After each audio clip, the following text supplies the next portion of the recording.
Sometimes I just use one set of pronouns. Sometimes I change my pronouns. Sometimes I use all the pronouns I can think of. He and him feel squirmy and wiggly to me. Those aren't right. The next page we see all these different pronouns, ze, zer. I don't know how to pronounce this. A, am, they, them, he, him, she, her. And the book ends, what are your words? Blatantly encouraging the children to start obsessing over their own pronouns. Hi everyone, my name is Mix, that is M-X period, similar to Mr. or Mrs., except that I am a mix. Today, I can't do it. Sorry guys. That does it for this video. Bismillah walhamdulillah wa salatu wa salam ala rasulillah. Assalamu alaikum wa rahmatullahi wa barakatuh, and welcome all viewers. The recent protests in Montgomery County, Maryland have been getting a lot of attention. Basically, parents have been prevented from opting their children out of the pro-LGBT indoctrination that is being forced upon students. So now they are clearly voicing their disapproval and have even filed a lawsuit. In this video, I want to expose exactly what the Montgomery County public school system is pushing on their children. I will be showing an actual newsletter that was sent by an elementary school in Montgomery County. And this newsletter contains links to very disturbing videos. So this is the newsletter that was sent to parents, the Gator Gazette, June 2023. If we scroll down just a little bit, what do we find? June is Pride Month, which honors the identity, rights, and inclusion of LGBTQ+ people in our nation, celebrating their place in American history and in our country's future. To help extend that feeling of inclusion of the Greenwood community, we will be participating in Reading the Rainbow Month. For each day of June, classrooms will read an inclusive LGBTQ+ friendly book connected to a grade level reading or social emotional learning standard. As a follow-up to the book, each classroom will have a community circle discussion related to the circular standard. We are really looking forward to this meaningful experience, which will allow all, including our LGBTQ+ students and students who have connections to the LGBTQ+ community, to feel a part of our school community. We have included a link to some resources which you and your family may choose to use at home during Pride Month. So let's click that link and take a look. Here we find 19 slides, which contain 9 different videos, and each video is followed by discussion questions. Now, the main tactic of those pushing the LGBT agenda seems to be wrongfully conflating their ideology with other already agreed upon issues. So for example, if people can already agree that racism is wrong, that hating somebody for the color of their skin is terrible, then LGBT advocates will artificially conflate that with their agenda by claiming that not supporting, not celebrating, not encouraging people to act upon and openly display their primitive sexual urges and desires is the exact same thing as a white supremacist, racist bigot. Likewise, if you don't support, celebrate, and encourage children to undergo irreversible, life-altering surgeries, or to take body-altering medications in the name of identifying as a gender that they were not biologically born, then you're the exact same thing as a white supremacist, racist bigot. And of course, nobody wants to be labeled those things, nor have to deal with everything that comes with being labeled such a thing. And thus, it scares people and pressures them to immediately jump onto the pro-LGBT pride bandwagon. And this is dishonest, inaccurate, and tantamount to outright bullying. And how ironic and hypocritical is it that the ones who are claiming they are the victims, they are the ones being bullied, are actually turning out to be the biggest bullies of all. Now we're going to take a look at the first book, and I'm only going to be showing clips because if we were to watch every single video, then it would take over an hour just to watch them without any commentary. But I want to go through these books in order to show how they take you one step at a time. They begin, as I mentioned, with conflating the LGBT agenda with other unrelated agreed upon issues. And once you've accepted that, they start blatantly pushing this ideology upon you. So this is the first book, and this is the last book. So let's see how we got from point A to point B. So here we see a group of females. They have different skin colors, different hair colors. There's one in a wheelchair, one has on a hijab. And page by page, they point out different things about these different people and say that they should all be allies together. So they start with the girl in the wheelchair. Of course, nobody's going to argue that people who have a physical handicap, that they should be respected, helped, supported. This is what they begin with. Let's go to the next page. Where there's room for some, we make room for all. Friends can be allies no matter how small. So just like you would support a handicapped person in a wheelchair, the next person they bring up is someone who they are clearly pushing as being transgender. It says, skirts and frills are cute, I suppose, but my superhero cape is more Kate than those bows. Some may be confused that a kid like me can wear what I want and be proud and carefree. My friends defend my choices and place. A bathroom, like all rooms, should be a safe space. So they jump immediately from somebody in a wheelchair to talking about transgender bathrooms. If you look in the background, you can see this symbol here. Half of it is the men's bathroom symbol. The other half is the woman's bathroom symbol. And perhaps most disturbing of all, this is giving the impression that just because a girl might like to wear a cape, that now she needs to start questioning her gender. And right after the transgender character, they show who? The hijabi. They show a Muslim. My name is Adila, and just like Kate, what I wear inspires endless debate. Some give, some chant, some sing, some pray. My hijab is my choice. You can choose your own way. So you see the conflation here with somebody in a wheelchair, somebody wearing a hijab, with somebody who puts on a cape, so now they want to identify as a different gender. The next character brings to mind the Black Lives Matter movement. We see what appears to be an African-American girl standing in front of some white police officers. So now we see the conflation of skin color also being added to the mix. And then the next page says, the color of our skin is no reason to hide. We protest for safety, equality, and pride. What do we see? Trans lives matter. Right alongside Black Lives Matter. Right alongside the hijabis. Right next to the trans character in the cape. And this is just the beginning. They go on to have a Native American character, a Spanish-speaking character, a Korean immigrant, a refugee. From near, from far, from here, from there, we're more than our origins, we all deserve care. So let's just skip to the end. We don't want to spend too much time on one book. Where there's room for some, we make room for all. Friends can be allies no matter how small. So in the first book, there is a conflation, right? Much of the book, people can agree with. There's no issue.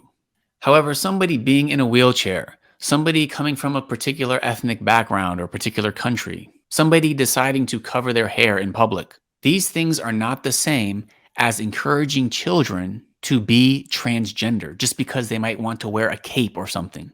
But like I said, this is their strongest tactic to conflate these issues, where they push the idea that not encouraging your child to be transgender, well, this is like hating somebody in a wheelchair, or hating somebody because of the color of their skin, or because they come from a particular country or speak a specific language. But this is, of course, a lie. These are not the same things. Next, we can see the discussion questions that come after this video. Think about the phrase, where there's room for some, we make room for all. What does making room for all mean to you? How does the phrase connect to being an ally and acting in solidarity? Of course, we can clearly see where this is going. And remember, this is just the first book. Let's go to the next one. This is called My Rainbow. This book is about a girl who is autistic and transgender. What's the matter, baby? Mom asked. Trinity blew out a gust of breath. Her name is Trinity. She says, I can't be a girl. Oh, Mom said. Why is that? Because. Because why? I need long hair. Girls can have short hair, see? Mom ran a hand over her short black hair. I'm a girl too. Trinity's frown only deepened. I don't think you understand, Mom. I'm a transgender girl. A few pages later, Trinity says, people don't care if cisgender girls like you have short hair, but it's different for transgender girls. I need long hair. Mom thought for a long moment, you're right, it's different for me. Then basically she goes on to make a rainbow wig for her daughter. And that's basically the story. And basically this just promotes being transgender. It promotes the idea that a truly loving parent is going to completely support and encourage their child being transgender. And when they do that, they all live happily ever after. Then if we go to the discussion questions, have you ever felt like you needed to look or act a particular way so that others would accept you? What can we do about the pressure put on people to look a certain way?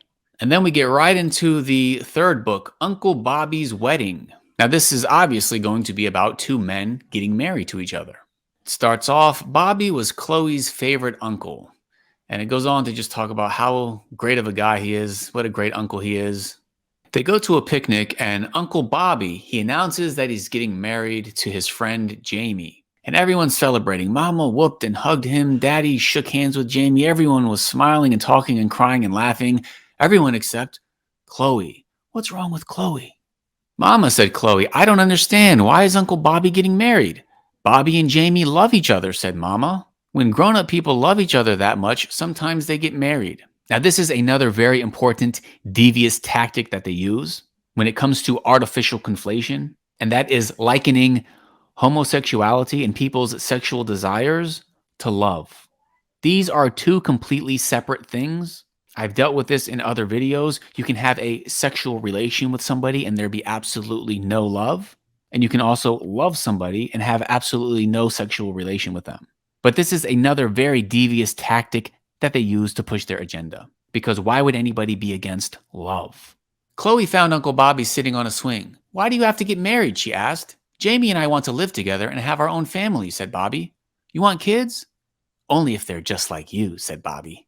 That's a pretty good reason, said Chloe. Chloe's worried she's not going to have fun with Uncle Bobby anymore. If he gets married, he tells her, no, don't worry. Then they go to the ballet. Jamie imitated the ballet dancers and Chloe laughed so hard she got soda up her nose. Look at all the fun that they're having.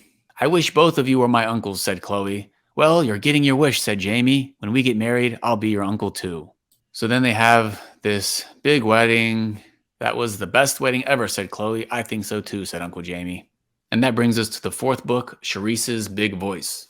Now, this book is about one of the first Native American women in Congress.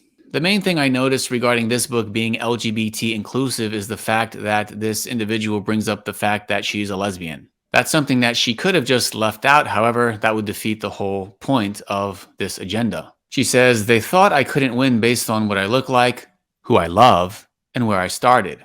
Again, we see the conflation of love with sexual desires. At the very end of the book, she says, I didn't know I would be one of the first Native American women in Congress and the first lesbian representative from Kansas. Use your big voice to fight for your beliefs and always remember you deserve to be seen and heard. If we go to the discussion questions, we see how could we be a friend to someone who others are treating unfairly because of their identity? The next video is Sylvia and Marsha start a revolution. Now, at this point, things are not subtle at all, but the conflation between, for example, civil rights heroes is now being made with people in the transgender community. So just like when I was in school, we learned about Martin Luther King and Rosa Parks, but now kids are learning about Marsha, Pay It No Mind Johnson, who was a black transgender woman, and Sylvia Rivera, who was a Puerto Rican American transgender woman. Then they explicitly start talking about what the term transgender means. It says when a person's gender is different from the gender the doctor gave them at birth, that person is transgender. There are many different types of transgender people. Here are some common definitions for words about gender. Transgender, transgender girl, transgender boy, intersex, non-binary person, gender fluid, agender. Now just imagine your child is being taught this. There is no doubt they are going to be encouraged, depending on the way that they're feeling at any given moment, to start identifying as being a transgender girl or a transgender boy or intersex or non-binary or gender fluid or agender. And keep in mind, transgender people here are specifically being portrayed as heroes, role models. And then there is a history lesson about the Stonewall Rebellion. The Stonewall Rebellion was one of the most important events in lesbian, gay, bisexual, transgender history in the United States. The Stonewall Inn was one of the only places where gay, lesbian, bisexual, and transgender people could be together. Inside the Stonewall Inn, they could dance and have fun, but it still wasn't always safe. There are many different stories of what happened the night of the Stonewall Rebellion. Sylvia and Marsha Start a Revolution is a retelling of one version of the events. Although her birthday was not until August, many people say that Marsha held her birthday party at the Stonewall Inn the night of the rebellion, When a police officer demanded that Marsha show him her identification, she refused, saying, "I got my civil rights." Sylvia arrived late to Marsha's party and found a huge protest in front of the Stonewall Inn. Transgender girls, homeless gay youth, and other queer people joined together to fight for their rights. Sylvia and Marsha and everyone else who participated in the Stonewall Rebellion changed the United States forever. Gay, lesbian, bisexual, and transgender people felt proud to be themselves and joined in the fight for their rights. The next year, people in cities across the United States remembered the Stonewall Rebellion by marching and protesting. Today, we still remember the Stonewall Rebellion by having pride parades. Now, this very clearly demonstrates how the LGBT agenda is being conflated with the civil rights movement of the past. The next video is, what are your words? Leor is my favorite uncle. They have many beautiful, colorful hats. Now, I'm going to be honest, when I read this sentence, I was wondering, what did I miss? Like, who is the author talking about? I thought we were talking about Leor, but then I realized the author is talking about Leor, but Leor's preferred pronoun is they. So instead of saying he is Leor, the author is saying they is or are. Is it is or are? They are Leor? Anyways, preferred pronouns is the point of this book. So let's see if we can figure out what's going on here. The garden at their house is magical. They are a biologist and look at teeny tiny living things under a microscope. I learn a lot from Uncle Leor, like that people can be described by more than what they look like or what they do. In fact, there are lots of words to say who people are and how they feel. Some of those words are pronouns. Pronouns are words that can take the place of your name, like I, me, you, she, he, or they. Uncle Leor knows how important my words are to me because I am always growing and changing, and some of my words change with me. So every time they visit, they ask, "What are your words, Ari?" Sometimes I know my words right away. Happy, creative, funny, he/him. Sometimes I have to think about my words. Thoughtful, athletic, silly, she/her. Sometimes I have to try my words out. Sleepy, calm, honest, am. Sometimes I just use one set of pronouns. Sometimes I change my pronouns. Sometimes I use all the pronouns I can think of. My pronouns are like the weather. They change depending on how I feel. And that's okay because they're my words. This time when Uncle Leor asks about my words, I have a problem. I don't know what words to use, I cry. I can't decide which pronouns fit today. That's okay, Uncle Leor tells me. There, smile warm. You have all day to think about it. But I want to know my words now. He and him feel squirmy and wiggly to me. Those aren't right. So let's skip to the end of the book because there are still a few more to go through. The next page we see all these different pronouns, ze, zer. I don't know how to pronounce this. Am, they, them, he, him, she, her. And the book ends, what are your words? Blatantly encouraging the children to start obsessing over their own pronouns. Discussion questions. Have you ever felt pressure to behave in specific ways or express likes or dislikes that don't fit your feelings or how you see yourself? What can you say or do if someone tries to limit or define you because of gender stereotypes? Why is it important to share our pronouns and ask people who are comfortable sharing theirs? The next book is Granddad's Camper.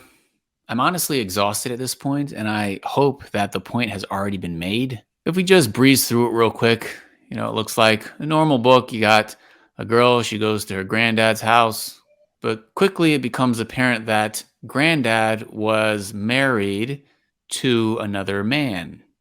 Your Gramps was quite the adventurer. He was tall and handsome. We see the rainbow flag here out the window. Soon after we met, he invited me on vacation with him.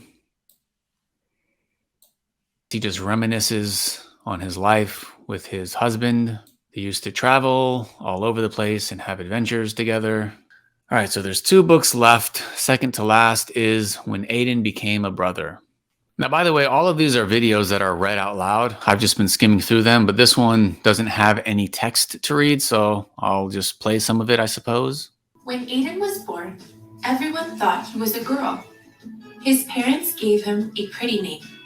His room looked like a girl's room, and he wore clothes that other girls liked wearing.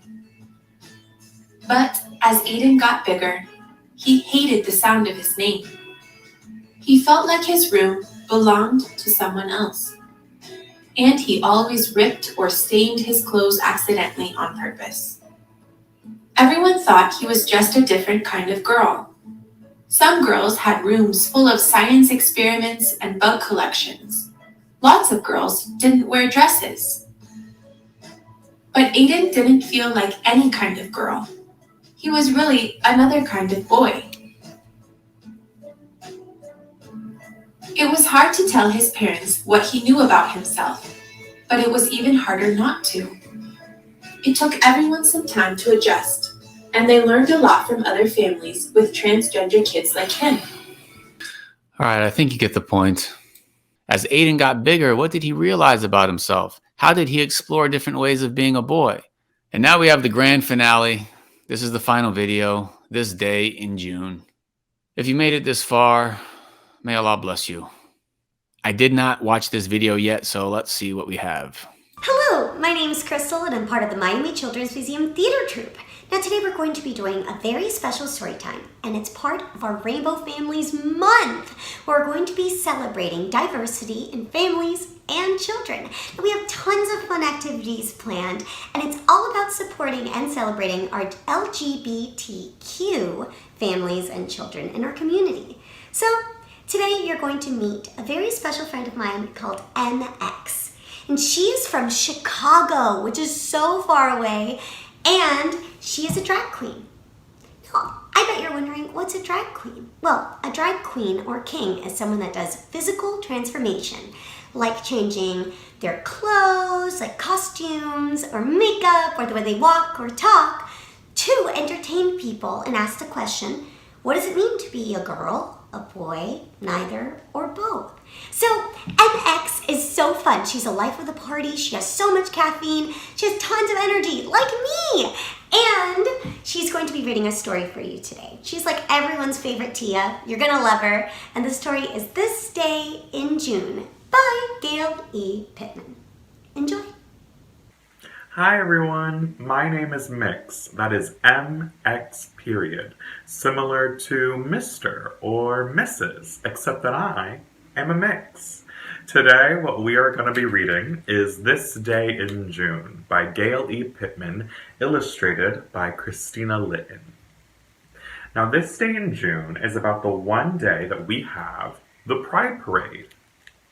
You can see right here on the cover, everybody's gathering. I can't do it. Sorry, guys. That does it for this video. Inshallah, we are starting a school in Jacksonville, Florida called Straight Path Academy. It's going to be an Islamic school.